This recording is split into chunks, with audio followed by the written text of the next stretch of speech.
Hello and welcome to another video. So this video is going to be about 3 things that you can do to help you dissipate the bad thoughts that are coming to you, okay? And so these 3 ideas that I have had come from my own personal healing journey. And those are the 3 things that I've done, much more, which we'll get into in a later video. But these are 3 things that I did for myself that helped me to dissipate bad thoughts and helped me to actually calm my anxiety, okay?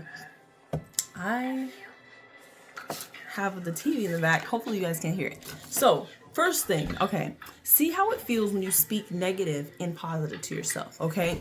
So some people thrive off of really negative energy. Some people thrive off really positive energy. You want to see where you are in the mix, okay?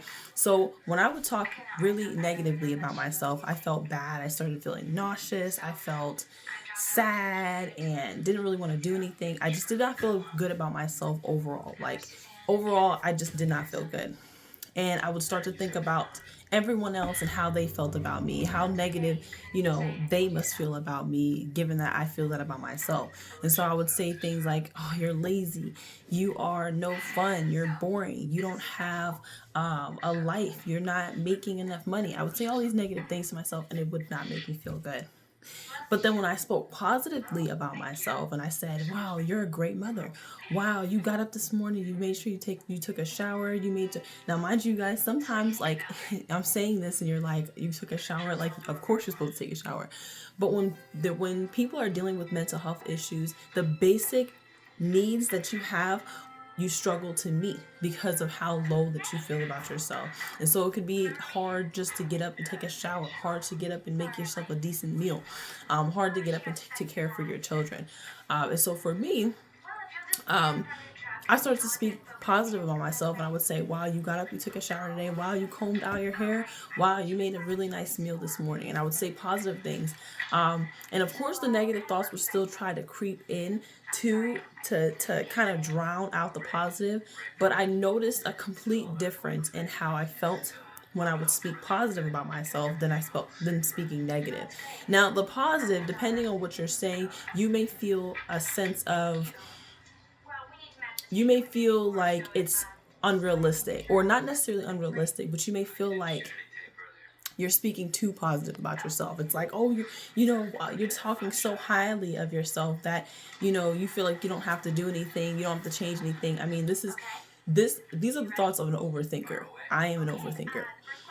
But to narrow it down, I realized, okay, wow, I feel so much better when I'm speaking positively about myself than when I'm speaking negatively about myself. If I speak negatively about myself, I don't want to do anything. I don't want to go anywhere. I don't want to see anybody. I feel absolutely horrible. But if I at least speak positive about the things that I have done and how I am feeling, or even if it's not as real and it's like something I'm wishing in, like, wow, Shay, you did this, but you haven't actually accomplished it yet. But in your mind, you're saying, okay, I want to do that. That was a positive reinforcement for me to make me at least want to initiate doing something, okay? So that's the first thing. Number 2 is to name the 5 people closest to you. Who are the 5 people that are closest to you in your circle? People that you go to church with, people that, are in your family, people that you're in your, the person that you're in a relationship with. That could be your spouse, it could be parents, it could be employees. Sometimes you've been at a job for 10 plus years, 5 plus years. These people know you because you spent so much time with them. Employees, friends, anybody. Okay, you could take those people, for instance, okay, and ask them, what is it that how would they describe you? If you name those 5 people that you had on that list, the 5 closest people, and you thought to yourself, how would they describe me? And you are able to separate yourself from the way that other people feel about you. So you could be in a space where you're just like, I'm gonna say, oh, this person would actually say that I'm this because that's how you feel. But you don't want to do that. You want to go based off of what they've actually said to you. So you might say, oh, I'm saying, your mother's on that list. And, you've heard your mother say multiple times, you may feel like you're a failure, but your mother may have said, wow, I'm proud of you because you've accomplished X, Y, and Z, right? You take that into consideration about what's actually been said, what's actually been done. And you figure out, okay, out of those 5 people, do they have more negative things to say about me, right? Or do they have more positive things to say about me? Now, of course, you have to go, you might have to go more in depth depending on the mental health, how healed and how, healthy those individuals are that you're naming, right?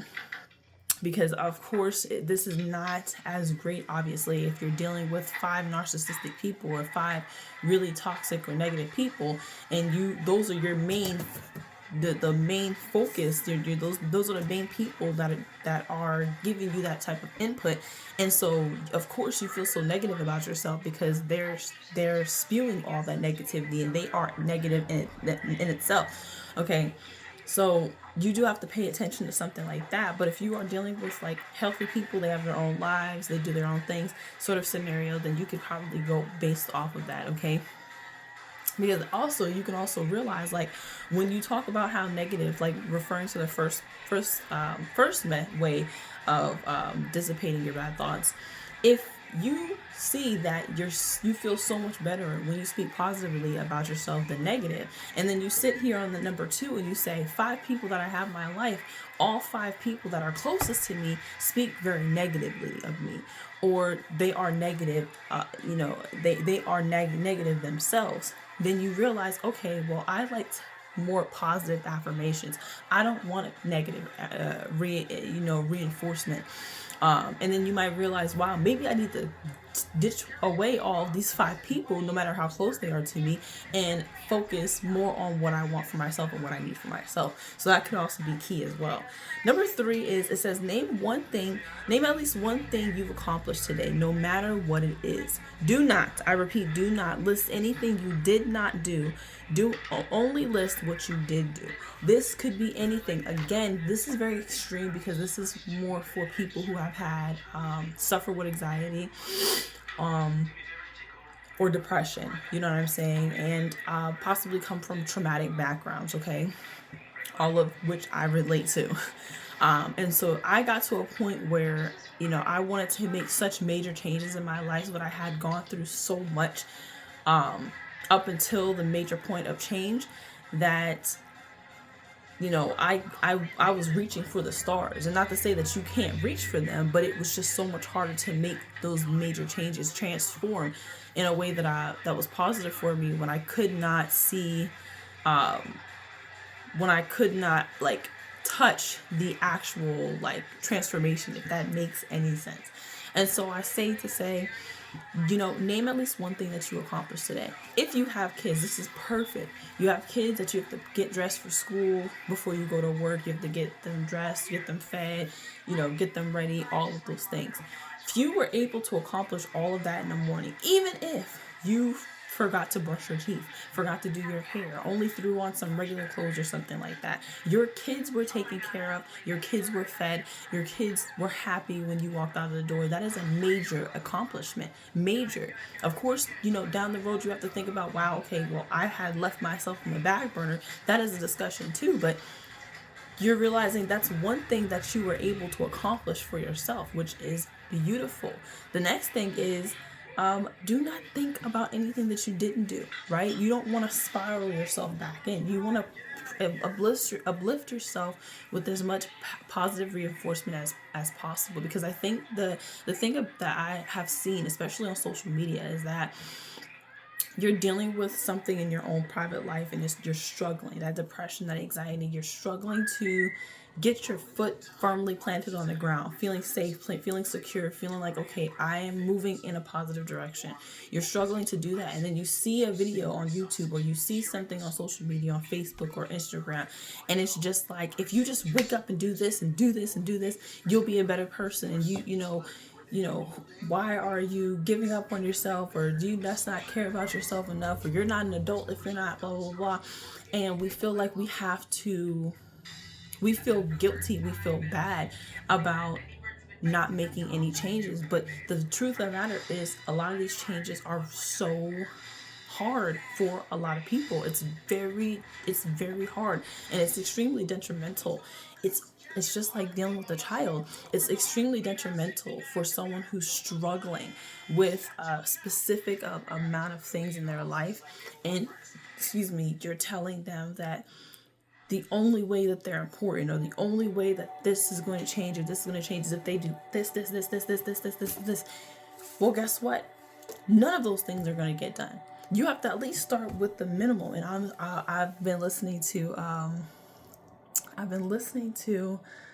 Jordan Peterson, and love his discussions. I'm not gonna lie, he talks, his wordplay and his, like, not wordplay, but his language and the way he uses a lot of words, and he has a huge vocabulary, and some things just go over my head. But the things that don't go over my head, I really resonated with him talking about the simple task, doing the simple task. And I didn't even realize that was something I did for myself, where I would just do small things. Laundry, I can't stand to do laundry. I literally can't stand laundry, but I love the smell of laundry. I love smelling clean sheets and clean clothes and all that. And for me, every laundry day, every 2 weeks, it's a mess, right? The drawers are all mixed up all over the place. There's just clothes all over the place, and it's just so messy. And for me, the biggest issue was, okay, I need to figure out how to tackle this. And I always feel like, especially coming from a big family, I always felt like I had to initiate just making sure I got it all done. And for me growing up, if I was not able to get it all done, then I just wouldn't want to do it at all, right? Which would break down my self-esteem even more. And so I realized, okay, Shay, do this one.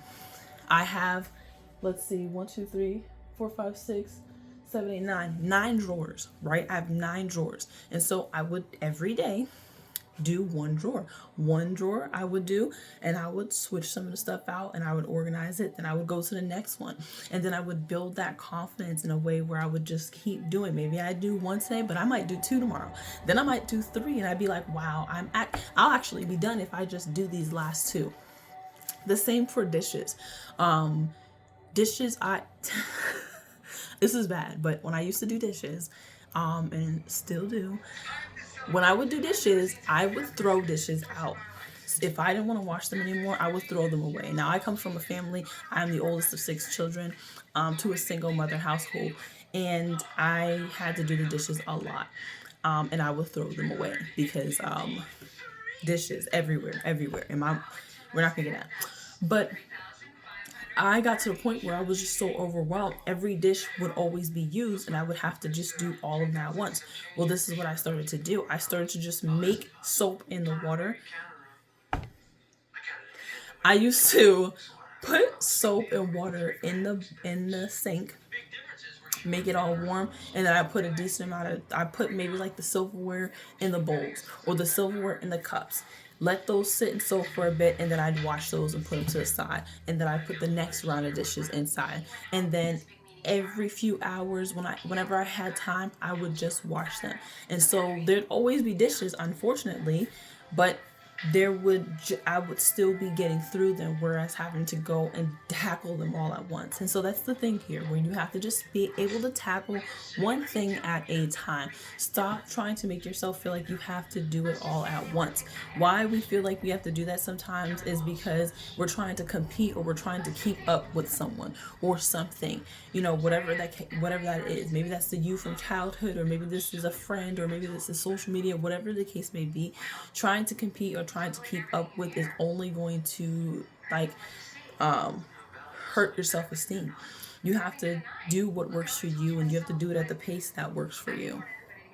So those are the 3 things that can help you dissipate bad thoughts. I mean, that could also help. These 3 things could help you dissipate bad thoughts, which could also help to dissipate the level of panic attacks that you have, or anxiety attacks, or just the feeling of anxiety just in general. I want to say that it's taken me years to be able to get to this point in my life. I mean, I stopped smoking marijuana. I stopped smoking cigarettes. I don't really drink as much. And I thought that I had to do those things in order to be, to calm the anxiety and calm the fear, or calm the lack of security, or whatever that I was going through or feeling within myself. And the truth of the matter was that I just needed to figure out what worked for me and stop trying to focus on, wow, this worked for this person. Because when you have conversations with people, you're talking to people and they're just like, well, I did this, and this.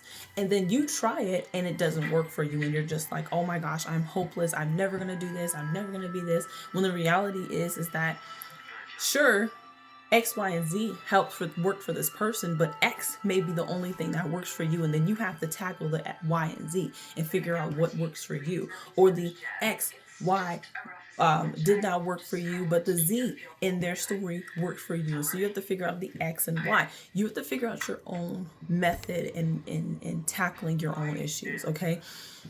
And I realized that was such a huge issue for me. Like, and let me give you one more example before I close this out. If you are someone, let's just say you struggle with getting out your thoughts or like communicating or something like that. Well, for me, I used to see friends who would just, they didn't struggle as much with their communication. And they would they would be out, they would socialize, they would be going to parties, they would be going out to do things. They were just very social butterflies, and I was not. I was a lot more centered. And so the way that I thought that I would gain better communication skills is if I would do that, but actually it just created more anxiety within me. And so what I started to do that helped me communicate better was singing. And I don't know how, that correlation with singing and music, like if you find any song, it could communicate what you're feeling or what you're going through, right? Breakup songs, makeup songs, love songs, party songs, like happy songs, sad songs, like it'll communicate what you're feeling. And so I would sing a lot, and that would help me communicate in a way where I could sing. Like we had to do the preamble in college or in high school one year. And out of everybody in the class, I sang the preamble instead of saying it out loud. I struggled with communication, and I was so overwhelmed and I was so scared. And the only way that I could communicate it was through song. So, that could be a way as well. But we kind of digress, and I'm trying not to do that in these videos so that I can get my point across a lot easier. But tell me what you guys think. Tell me what ways that you help, what are some ways that you have been able to help dissipate bad thoughts, negative thoughts, and work through your own issues. Thank you guys so much for joining me in this video. I hope to bring more of these videos to attention and speak more on these things, because I feel like I'm 100% in belief that your mind, if your mind is not right and you're not right with your own thoughts, that you are going to communicate it in a very negative way or an illiterate way. You're going to just struggle a lot more. There's going to be more anxiety. You're not going to be able to plan, or, just not being as critical thinking or analytical thinking. So anyways, I really hope this was a video that resonated with you guys. I also have an ebook that I had gotten that was teaching me about stocks, teaching me about Forex, teaching me about stock options, cryptos, ETFs. You guys should definitely check that out because it is a beginner's guide. I absolutely love this ebook because I have been able to make about, I would say $5 to $10 a day from this. Very small, but any extra money is extra money, okay? Anyway, so I hope this resonated with you guys. Thank you guys so much for tuning in, and I'll see you in the next one. Bye!